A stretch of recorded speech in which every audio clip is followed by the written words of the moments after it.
പൗലോസിൻ്റെ കരങ്ങൾ വഴി ദൈവം അസാധാരണമായ അത്ഭുതങ്ങൾ പ്രവർത്തിച്ചുകൊണ്ടിരുന്നു. അപ്പോസ്തല പ്രവർത്തനം 19:12. അവൻ്റെ അംഗവസ്ത്രങ്ങളും തുവാലകളും അവർ രോഗിയുടെ അടുക്കൽ കൊണ്ടുവന്നു. രോഗം അവരിൽ നിന്നും വിട്ടുമാറി. പരിശുദ്ധാത്മാവിനാൽ ശക്തി നിറഞ്ഞ വ്യക്തിയായിരുന്നു വിശുദ്ധ പൗലോസ് അപ്പോസ്തലൻ. പരിശുദ്ധാത്മാവിനാൽ തന്നെ വിട്ടുകൊടുത്തുകൊണ്ടാണ് പൗലോസിൻ്റെ കരങ്ങൾ വഴി ദൈവം അസാധാരണമായ അത്ഭുതങ്ങൾ പ്രവർത്തിച്ചത്. നമ്മുടെ കരങ്ങൾ വഴിയും ദൈവത്തിൻ്റെ അസാധാരണമായ അത്ഭുതങ്ങൾ പ്രവർത്തിക്കാൻ വേണ്ടി നമ്മുടെ ജീവിതങ്ങളെ പരിശുദ്ധാത്മാവിനെ വിട്ടുകൊടുക്കാം. പരിശുദ്ധാത്മാവ് കടന്നു വരുമ്പോൾ നിങ്ങൾ ശക്തി പ്രാപിക്കും.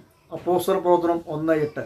അപ്പോസ്തലന്മാർ പരിശുദ്ധാത്മാവിനാൽ നിറഞ്ഞു കഴിഞ്ഞപ്പോൾ അവർ ദൈവത്തിന് വേണ്ടി, യേശുവിന് വേണ്ടി സാക്ഷ്യം വഹിച്ചു, ശക്തിയോടുകൂടി ശുശ്രൂഷ ചെയ്തു.